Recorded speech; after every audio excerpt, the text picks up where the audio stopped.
And Brandi, can you explain to us what your process is in this whole Yes. different type of performance that we're gonna do? Yes, absolutely. So, I guess what's most different is that we're not going to have an audience to perform in front of. So, um, we're dealing with a lot of different locations, which is cool, and stuff that we couldn't do on stage, like full on costume and makeup changes right in the middle, more cinematic shots, and getting there's a plethora of things, and lighting and slow mo reverse, like all these kind of things that open up a whole new realm for us. So, what's kind of hard and different is just picking what are we going to do? What are the resources that we have? Like, we're in this pandemic, so it kind of limits us to how many people can be practicing at once and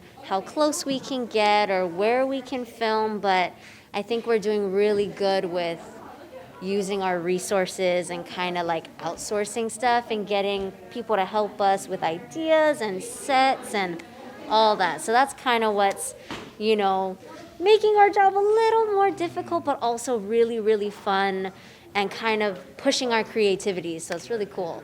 1, 2, 3, and 4, and 5, 6, 7 to cap.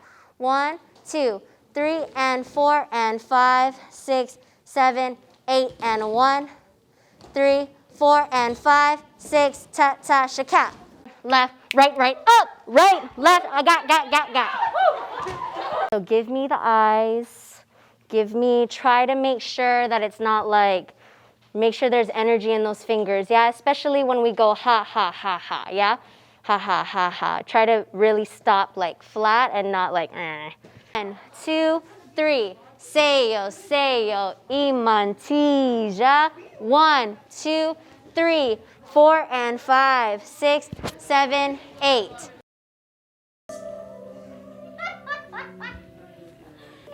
So what do you think your greatest accomplishments in dance is? Definitely, probably the biggest job I've done was Cirque du Soleil. It was a Michael Jackson show, and cherry.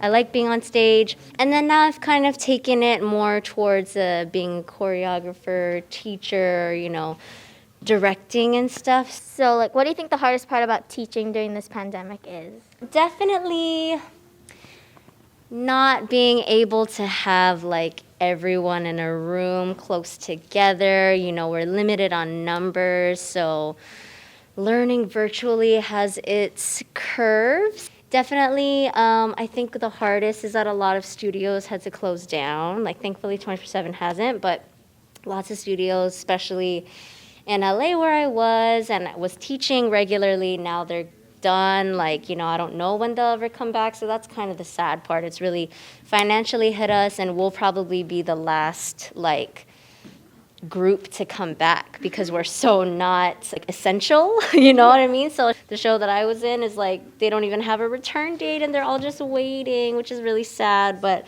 I would love when we get back to the stage for sure. What do you think inspired you to start dancing? Well, I always loved music, and I always was a mover.